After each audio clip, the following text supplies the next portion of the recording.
people believe and do irrational things. He says he's seen this type of behavior before.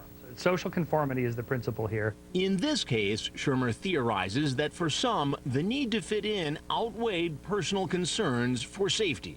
We're social primates. Our social group is everything. It's so important to us. And it's proof, he says, that it's all hardwired. And the fact that we're educated and in a technological, wired society, all that's irrelevant.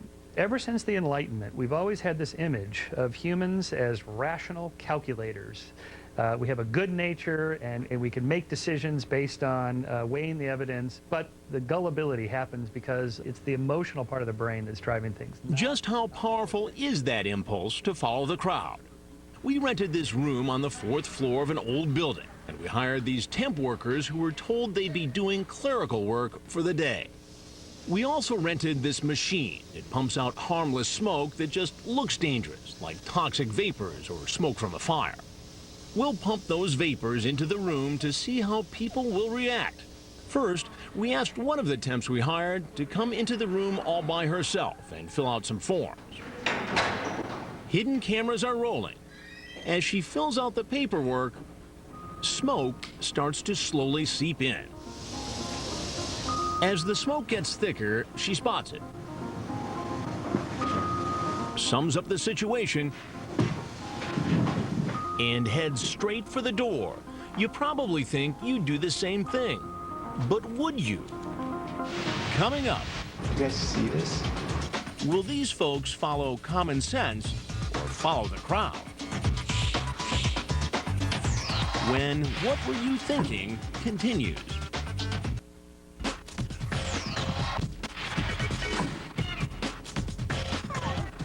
We've set out to explore if our childlike impulse to follow a group can lead to bad decisions.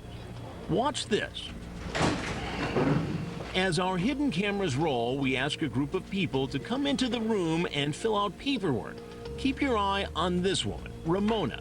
She's the only one that doesn't know smoke is about to seep into the room. The rest, Dateline staffers, have been instructed to ignore the smoke. Will Ramona follow the crowd or follow common sense? Here come the scary-looking plumes of smoke. The 4 Dateline staffers continue working as the clouds of smoke fill the room, but not Ramona. Oh, no. When she sees what's happening, she makes a quick exit.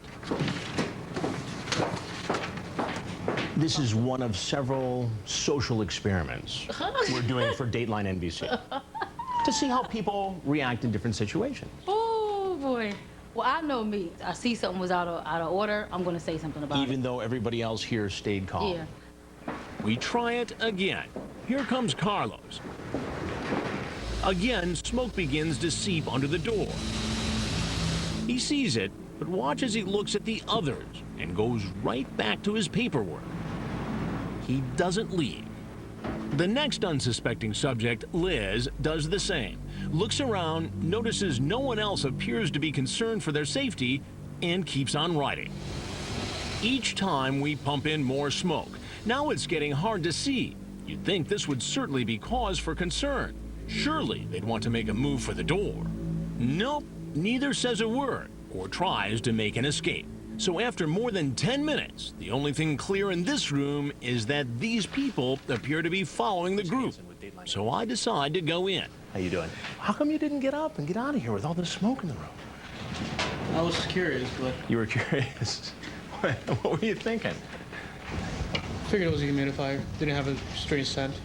The other folks who are sitting in here with you work for us. Okay. And they stayed very calm. They didn't notice the I smoke. noticed that. It threw me off that I was the only I seemed to be the only person in the room that noticed there's a cloud of billowing smoke. It was concerning at first. Yeah. How close did you come to actually getting up and going to open the door just to check it out? Very close, but I just figured finish the paperwork, get out of the room. What about Liz? She also stayed. How come you didn't do anything? Because no one else was doing anything. Think you'd leave? Chances are you wouldn't. Turns out, in a well-known social experiment similar to ours, 90% of participants stayed in the smoke-filled room.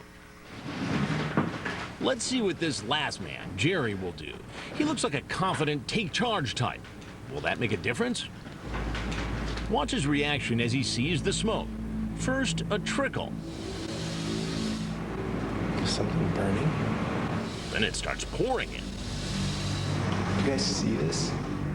As we watch him squirm from the control room next door, we think it'll only be a matter of seconds before he leaves. I'm sure they would tell us if it was important. That wire looks like it's clearly burning. Jerry calms down for a moment, but appears perplexed that no one else is reacting. Finally, he gets up. Has he had enough?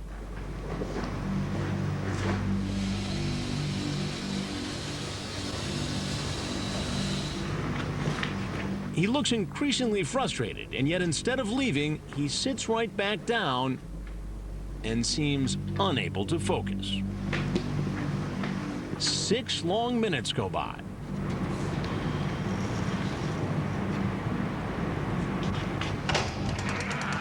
It's a little smoky in here. And I decide to clear the air. Chris Hansen with Dateline NBC. Nice to see you. Did you think about just getting up and getting the heck out of here? I thought about it. I kind of had this thing like, if I didn't at least try to finish the application, it would kind of be more like they're more serious than I am, so they might get the job or a better job or whatnot because they just stayed focused. It may seem strange, but his decision to stay illustrates the power of group pressure, the need to conform, even if it means seemingly putting ourselves at great risk. We are a social species that feels right and good about following our social group. Dr. Shermer says we feel safe doing what others do, so the pressure to conform outweighs the rational desire to leave. It's painful to stand up and be a revolter against the group. Most of us don't do that. Even with smoke pouring in Even with from smoke under the pouring in, door. yeah. And normally, you're going to get the right cues from your social group. Normally, the group itself would probably have done something. But you can't count on it. The herd followed this man and lost billions of dollars. Put it down. So you win the money, you win the money. Are we just like sheep wired to be fleeced? Hold it, black, go to Elizabeth. Coming up, surely this doctor couldn't get fleeced. Wait. Stop. Or could he? When Dateline continues.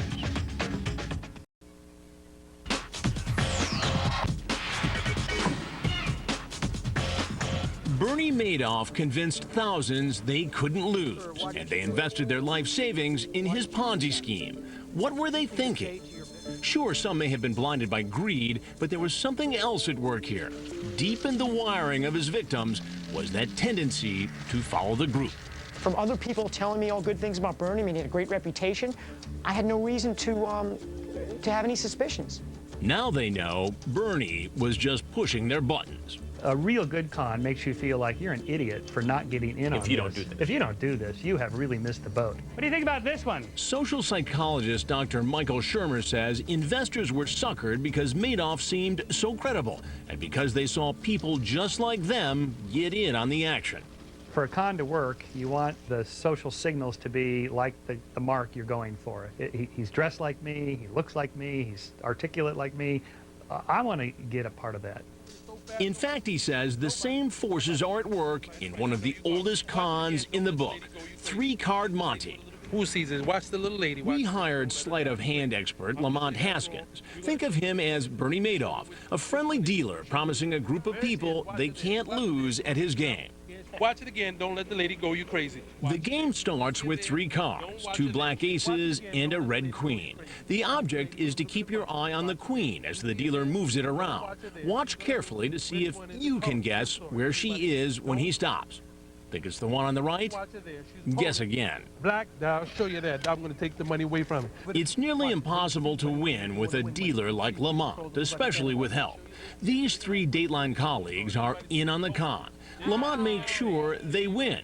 The idea is for the innocent bystanders to see our accomplices winning in order to entice them to place their own bets.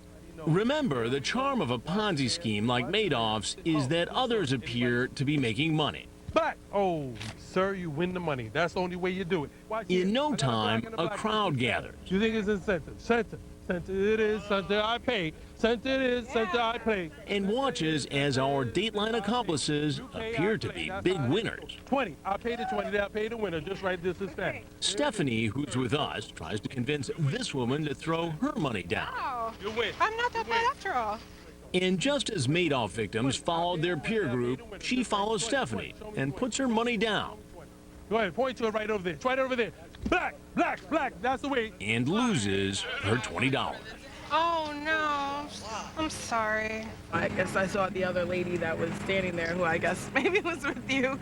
She was. You know, she was betting her money, and I was helping her bet, and then I was kind of like, hey, you know, why not bet my own money? 'Cause I was Why not winning make for it her. easy $20? Right. 20 gets you 40. And she's not alone. Watch this guy. Can he follow the Red Queen? 20 gets you 40. Just show me 20. Put the card on the money right there. Put it on. Turn it over, sir. Turn it over, sir. Turn it over, sir. Turn it over, sir. That's black. He loses once, then bets again.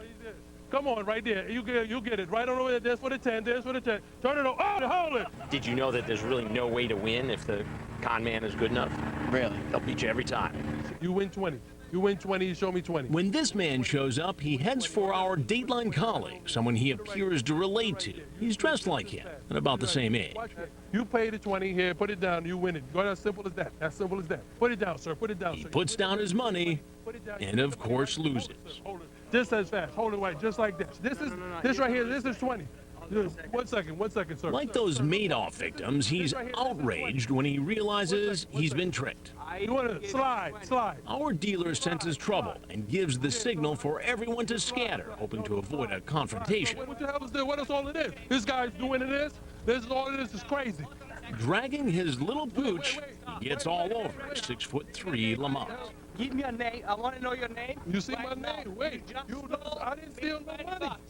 What you want me to do? You do what you do. Call the police. Call the police. There's the police right there.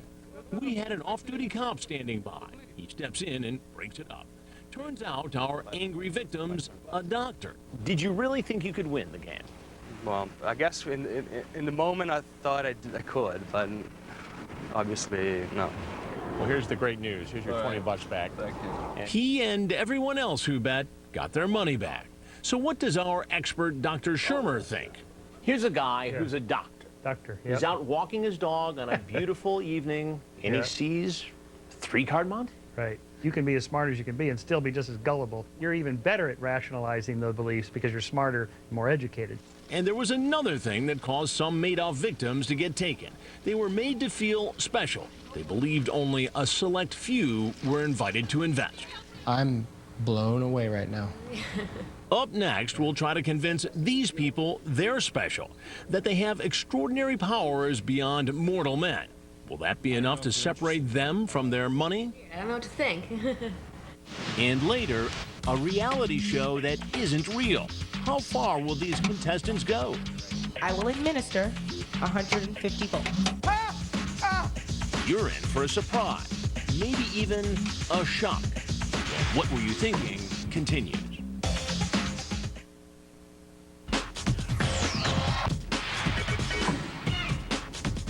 Someone who says he's an important bank official from overseas sends you a letter saying he's in trouble. Only you can help him. In return, he'll give you millions of dollars. The catch? You have to hand over some of your own money first. Sound ridiculous? Maybe so, but thousands of people have fallen for scams just like it. We've done stories about it here at Dateline, like this woman who lost thousands to a Nigerian internet scam. What was she thinking? Maybe God was selecting me for a special mission or something like that. Again, it's those childlike impulses deep within our psyche being manipulated. In this case, by an authority figure pushing the right buttons, making her think she's special. Just have a seat. To illustrate this point, once again, we bring in temp workers who think they've been hired to do clerical work. But we have something else in mind. I'm going to show you a few videos. Can we fool them into believing they're special, then take their money? I'll tell you a little bit about our company. Their boss, Jeremy, is really an actor hired by us. He tells them his company studies paranormal phenomena and tests everyone who works for the company to see if they have extrasensory perception. They all agree to be tested. Thank you for taking part in this highly selective experiment. We prepared this ESP aptitude test. All the actors in the video are really Dateline colleagues who, as far as we know, have no paranormal powers. Now Bijou, sitting right here next to me, possesses ESP ability. He will begin thinking of one of those utensils and transmit the image to you. We tell the group that this man in the video is transmitting his thoughts through the monitor. He's concentrating very hard on one of these utensils. Is it the knife, fork, spoon, tongues, or the whisk? We tell them if they can select the one he's thinking about, it's proof they have special psychic powers. Let's find out whether or not this woman, Hannah, has ESP. Just take a breath, relax. And again, nobody ever does very well at this, so. Hannah follows the instructions and checks off which utensil she thinks is being mentally transmitted. In this case, she believes the man in the video, our telepath, is thinking of the fork. She's the only one to choose the fork. If you were thinking of the fork, you have answered correctly. And she gets it right. The test continues. This time, Hannah picks the whisk. She will now point to the utensil he was transmitting. Wow, 2 in a row. Can she really be psychic? Only 3% of all people taking this test are able to get 2 answers correct. Now for the final test. She thinks he's imagining the spoon. Could it be? The image Bijou was transmitting was a spoon. Hannah gets it right again.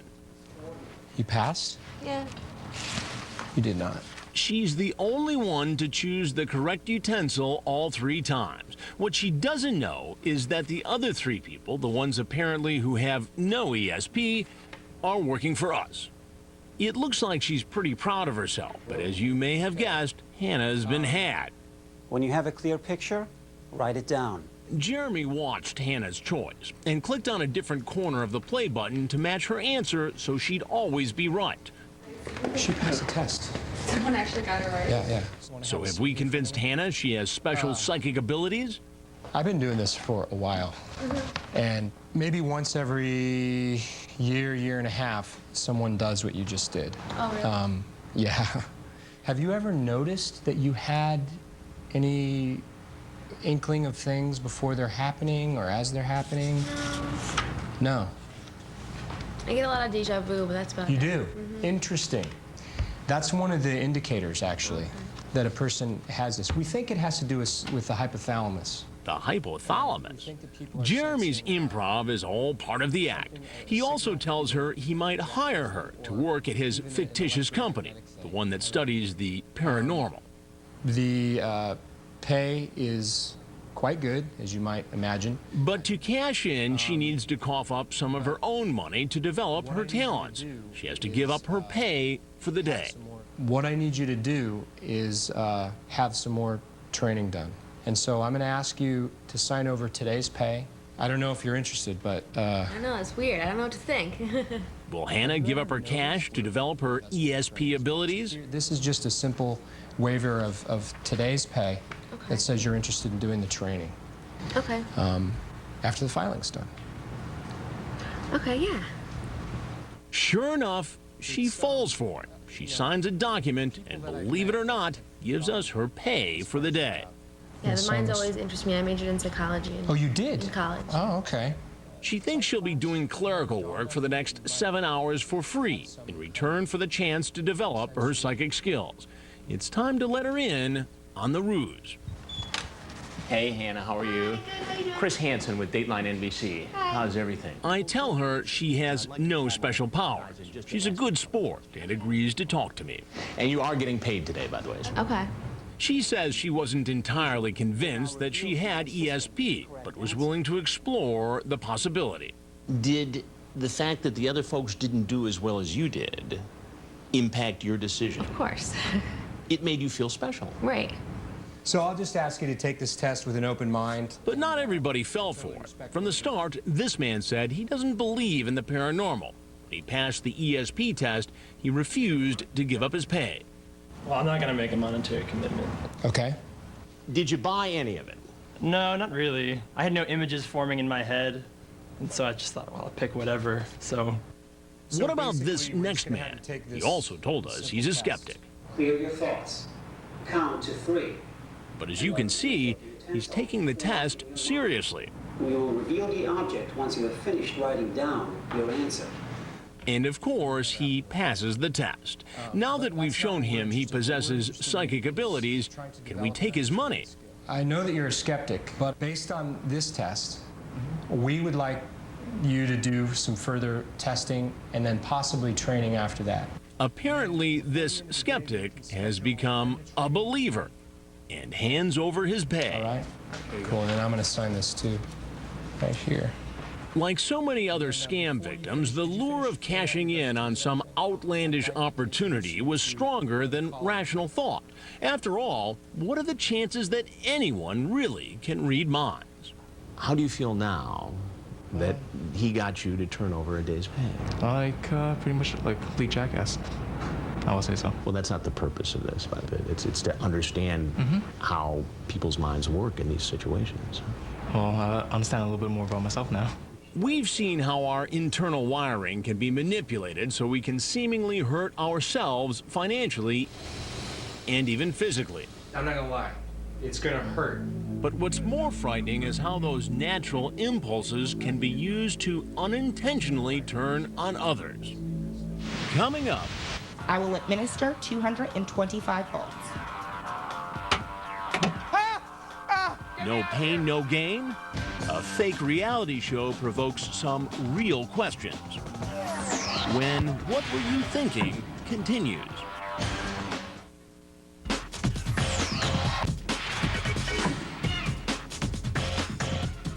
Welcome to a casting call for a new reality show called What a Pain. Thank you so much. These 6 applicants are here to audition, but as you've probably guessed, the show isn't real. It's a setup to see if we can demonstrate something deeply rooted in all of us. As we explained earlier, we're hardwired to obey our parents, and as adults, that survival instinct continues with our need to obey authority. For instance, we listen to the police or firemen in order to avoid danger. But that same instinct to obey can be manipulated, revealing a darker side of our nature. This machine is called a shock generator. It's a replica of one used by social psychologist Stanley Milgram back in the 1960s. This machine generates electric shock. He was trying to figure out why so many average German citizens were convinced to go along with the annihilation of the Jews. He proved most people could easily be convinced to inflict harm on others if an authority figure told them it was okay. Let me out of here. Let me out. Continue, please. This is how evil happens. The aspiring contestants on What a Pain certainly aren't evil, but will any of them illustrate just how easily we can all be made to follow orders? So basically the show is about how pain affects people's behavior. Meet our first aspiring reality show star. I want to be on What a Pain because it sounds like a very interesting experience. She's told the game begins with one player asking questions to test another player's memory. You can take off your coat. Emily will be the contestant asking the questions. Now, meet Tyler. You can sit right down here, Tyler. He'll be answering the question. If he gets it right, we move on to the next question. If he gets it wrong, something else happens. That something else is Tyler getting an electric shock. Only Tyler is working with us. He won't actually be shocked, but Emily doesn't know that. Our casting director, Jeremy, asks Tyler to memorize 20 pairs of words. Emily will be testing him on them in a minute. So for instance, hair color, bird wing, blue box, wild duck, ink printer. Then Jeremy prepares to strap Tyler into our version of an electric chair. Remember, it's just a fake. Will Emily be willing to shock Tyler each time he answers incorrectly? So what I'm going to do here is I'm just going to put a little of this gel on your wrist. Emily has seen enough. Yes. This isn't really my thing. No? No. Sorry. You don't want to try it out? No, thank you, though. I think I might be... Why not? Just not my thing. I thought... No. Emily has no interest in shocking Tyler.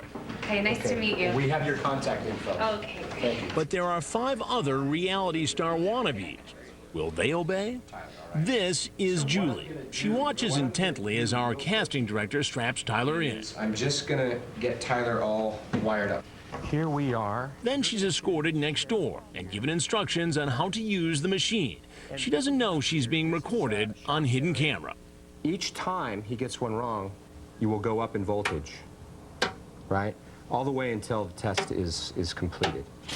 Okay. All right? Okay. Great. Are you ready? Yeah. Cool. Let's do it. The voltage marked on the machine goes from a mild 15 volts to a potentially lethal 450 volts. And just so you know, the voltage that comes from our home socket is only 120 volts. But the machine is really a hollow box and doesn't generate electricity. If any contestant appears emotionally distraught, we'll stop the game and reveal Tyler was just acting. Okay, the second word is bird, and the options are 1. The right answer is number 2, but Tyler pushes number 4, intentionally giving the wrong answer. Okay, What will Julie do? So now you're gonna get a little 15 shock volt coming at you. Again, he answers incorrectly. And again. Okay, Tyler, you got that one wrong. The next one is 75 volts. At this point, we've instructed Tyler to cry out in pain.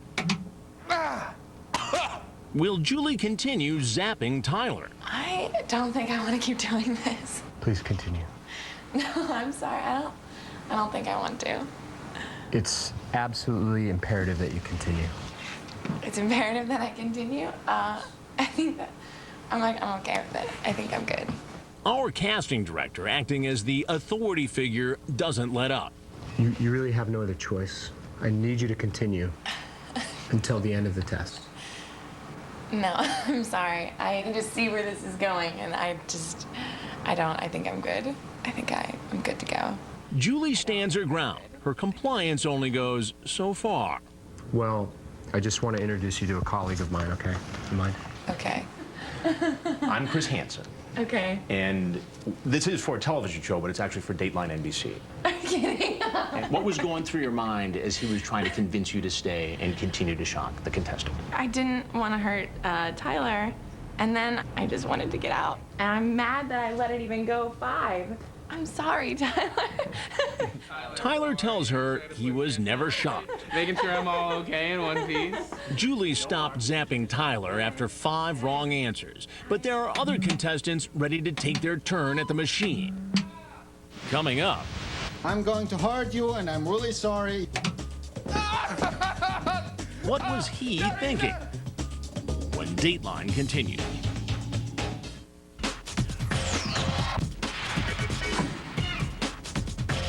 We're doing a series of social experiments on things like obedience to authority. We're trying to find out if these aspiring actors will follow their hardwired impulse to obey authority and shock someone simply because they're told it's okay. Please continue. They think they're here to be on a reality show called What a Pain, where it's all part of the game to administer electric shocks to fellow contestants. This woman drew the line. I think I'm gonna leave now. What will our next contestant do? She's bubbling over with enthusiasm as she enters the room, but will it last? It's gonna hurt, but no permanent damage will occur. She watches as Tyler, who's working with us, is attached to what looks like an electrode and strapped into our makeshift electric chair. So this little gizmo is our voltage generator. Okay. Remember, Tyler isn't really getting shocked, but Latifah doesn't know that. I am the worst when it comes to pain. You could just like pluck me and I'm like, ah! She's told to zap him and increase the intensity with each wrong answer. Perfect. As our hidden cameras roll, you can see Latifah is visibly upset each time she has to shock Tyler. I will administer 120 volts.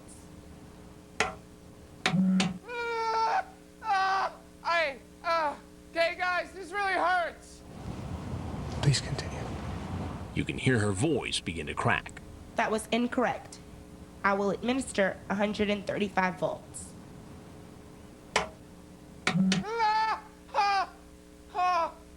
That was incorrect. I will administer 150 volts. Hey, that's all. Get me out of here. Get me out of here. I refuse to go on. She gets more distraught with each wrong answer, but keeps on following orders. I will administer 180 volts. Get me out of here. I refuse to go on. Let me out. Oh my gosh, I'm getting like, I can't. Please go on. She's clearly upset. Her earlier enthusiasm gone. Like, I know I'm not the one feeling the pain, but I hear him screaming and asking to get out, and it's almost like my instinct and gut is like, stop, because you're hurting somebody and you don't even know why you're hurting them outside of the fact that it's for a TV show. Please continue.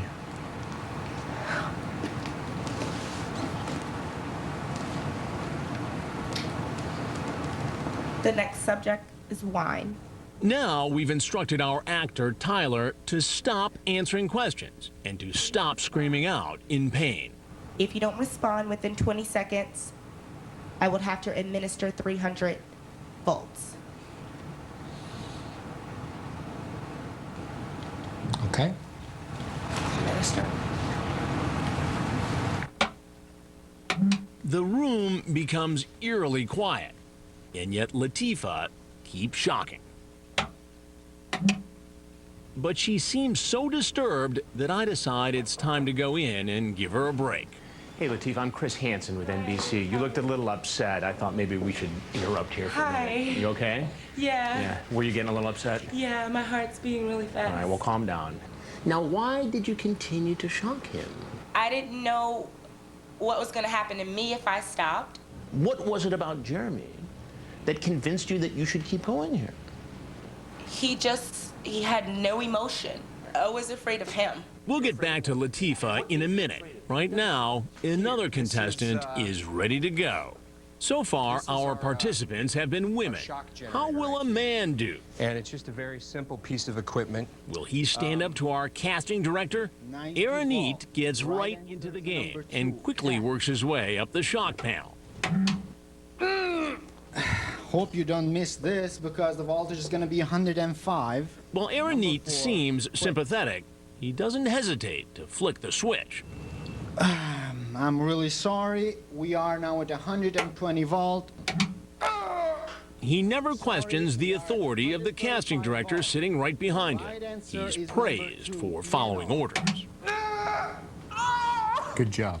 So he keeps on shocking him. We are at 180 volt. It's not that he doesn't seem to feel his pain. Hey, Tyler. Does it hurt? I'm sorry. Here's the number 21. But he goes on. Ay, ay, ay. Oh, I'm going to hurt you, and I'm really sorry. Come on. You can do this. You can do this. We are almost through. Good. I can't feel my legs. Okay, let's continue. Now we've reached the point where Tyler goes silent. Is that an answer? We're almost there. Will Aaron finally stand up to authority? Please give me an answer, or I'm going to free 405 volt in your body. 5 seconds. 5 seconds. 4, 3, 2, 1. I hope you're doing all right over there. Finally, 450 volts. This is going to hurt. The maximum voltage of the machine. Good. Hey. I'm wondering, what was he thinking? How did it go today? Great, great. I like it, yeah. Did it bother you to shock him? Oh, yeah, it did. Actually, it did. And especially when he wasn't answering anymore. Now, what impact do you think 350 volts has on a human being? Death. Death? Were you worried that maybe you would electrocute Tyler? No, of course, no. So you believe the producers of the show had it all set up so no. Of course. So otherwise I wouldn't go on. What's the point? Now, the next thing I want to do is bring in Tyler because I want you to know that he's actually okay. Tyler's I'm an glad actor. to hear that, and I'm glad to see that. I didn't hurt you, actually, did I? No. Yeah, I had Jeremy here telling me keep going. I was like, well, it should be everything all right. He was a pretty good host here, wasn't he? Yeah. So, let's say that I left all the responsibilities up to him and not to me. We asked psychologist Michael Shermer what was going on here. They're all looking at your actor for the cue that, is this okay? In other words, if an authority figure says the behavior is acceptable, you can do this. We are almost through. Good. It becomes acceptable. And boy, your actor was good. I mean, he had that authoritative look and voice down, and of course that's how it works in the real world.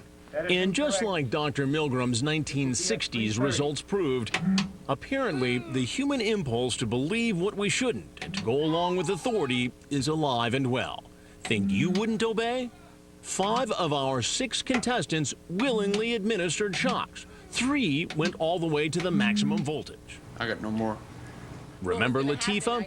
We stopped her because she seemed anguished almost every step of the way. Latifah, there's something I've got to tell you. Yes. This is going to be on TV, but it's going to be on Dateline NBC. Oh my God! Are you serious? We're doing a series of social experiments Oh my God! to determine why people act the way they do. Where's Tyler? Hey, Tyler, come on in, buddy. Tyler! Oh my God! Tyler is an actor who helped us out, and he did not get hurt one bit. Gosh! I thought it was hurting you. Dr. Shermer says any one of us can be manipulated into believing and doing things we shouldn't. He says it happens gradually. The abuse gets a little bit worse, such that your standards of tolerance get readjusted upwards to where you're willing to impose even more evil than you ever normally would do. So how can we stop ourselves from being gullible? The key, Dr. Shermer says, is to be conscious of our vulnerabilities. The rub here is to find that balance between having a mind open enough that you can accept good opportunities, but not so open-minded you end up believing any and all wacky ideas that come along. There's a balance in there somewhere, and that's difficult to find. No hug for Jeremy, huh? So the next time you hear a little voice inside saying, warning, pay attention. So what do you think the lesson of all this is? I mean, it's a little fresh, very emotional. The lesson that I keep having to learn, Yes. follow my freaking gut. There you go. My instinct was telling me stop, and I kept going for whatever reason. You'll be seeing more What Were You Thinking experiments soon here on Dateline. And check our website for an experiment we tried with a group of 5th graders. That's at dateline.msnbc.com. That's all for this edition of Dateline Sunday. We'll see you again for Dateline Friday at 9, 8 Central. I'm Chris Hansen at the American Museum of Natural History. For all of us at NBC News, good night.